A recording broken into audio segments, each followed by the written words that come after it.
Hey à tous, j'espère que vous vous gavez de cinéma.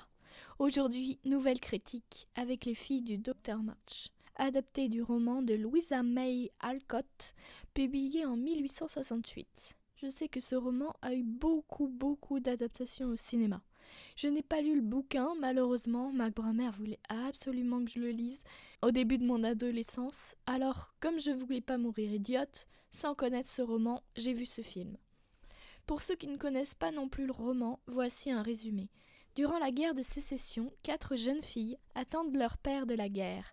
Pendant ce temps-là, elles comprennent chacune ce qu'elles veulent faire de leur vie, qui elles sont vraiment et commencent à tomber amoureuses. Dans le présent, comme le film est structuré en flashback, Joséphine March désire publier son roman racontant l'histoire de toutes ses sœurs. Le film est sublime et touchant. Je ne sais pas s'il m'a donné envie de lire le roman, mais en tout cas il m'a donné envie de voir les autres adaptations. Je ne sais pas si ce film est fidèle ou non, mais peu importe parce qu'il est vraiment entraînant, bien qu'au début c'est un peu le bordel avec tout plein d'histoires qui se chevauchent.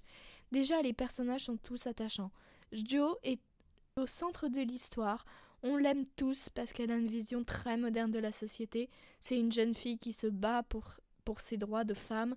Il y a une scène que j'ai trouvée assez sincère de sa part, c'est lorsque son éditeur veut absolument qu'elle rajoute une scène dans son livre, il veut qu'elle finisse avec quelqu'un et elle trouve ça ridicule. Puis elle accepte et elle désire avec grande fermeté de gagner plus de bénéfices que prévu.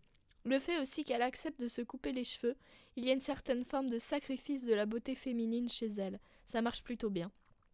Après, ok, il aurait pu y avoir davantage de propos féministes de la part des autres filles par exemple. Pour les quelques dialogues comme ça, c'est vraiment très bien écrit et impactant. J'ai dit que j'aimais beaucoup Jo, mais je crois que mon personnage préféré c'est Beth. Son désir d'artiste, son talent au piano, c'est aussi une jeune fille assez timide qui regarde ses sœurs se disputer et reste souvent en retrait. Et pourtant, les autres filles l'apprécient vraiment.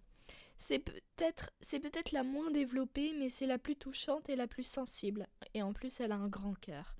Au départ, on peut penser que ces personnages soient très caricaturés. Je pense à Amy, mais au fil du film, elles arrivent à bien évoluer, à avoir des traits de caractère assez différents. On a tous chacun notre préféré, mais on ne peut pas non plus s'empêcher de les aimer toutes les 4.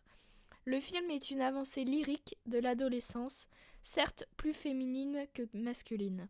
Alors oui, je trouve quand même, surtout dans la première partie, que le film est assez long et lent, et qu'il a une histoire assez classique, mais il prend son temps pour que le spectateur s'attache au personnage. Il n'y a rien d'anecdotique et de subtil dans ce film, surtout à la force de l'écriture et des dialogues. On pleure et on rit. C'est un film qui parle de la famille et de l'indépendance de manière vraiment touchante et humaine. La mise en scène est excellente, voire magnifique. Il y a un grand travail sur l'étalonnage. Le film est composé de flashbacks et il nous le fait comprendre par la couleur et l'ambiance.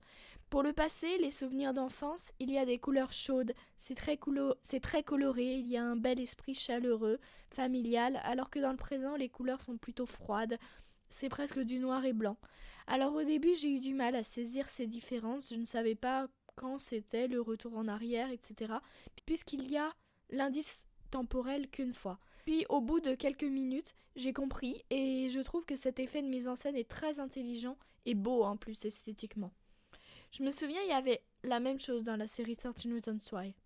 Au niveau du casting, c'est hallucinant. C'est un Once Upon a Time in Hollywood bis.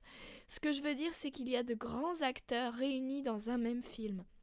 On a une Meryl Streep grandiose et charismatique comme on aime.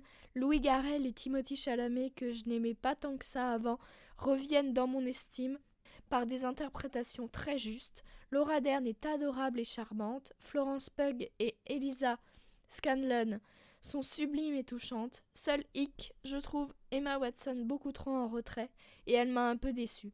Je l'ai trouvée même pas mal dans le surjeu.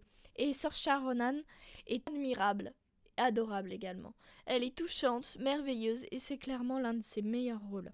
En bref, Les filles du Dr March de Greta Gerwig est un film que je vous conseille. Ça ne plaira pas à tout le monde, c'est sûr, mais à voir tout de même. Déjà, rien que pour son casting impressionnant, il faut le voir. C'est aussi un métrage qui est bouleversant, qui sonne très actuel. La réalisatrice est une féministe et ça se sent, comme on a pu le voir dans Lady Bird. Et l'avoir réalisé Barbie ensuite, avec Margot Robbie, on peut dire que ça donne envie. Voilà, j'espère que ma critique vous a plu. N'hésitez pas à vous abonner, à commenter la vidéo, à aimer la vidéo, à la partager. Allez voir des films et moi je vous dis à plus.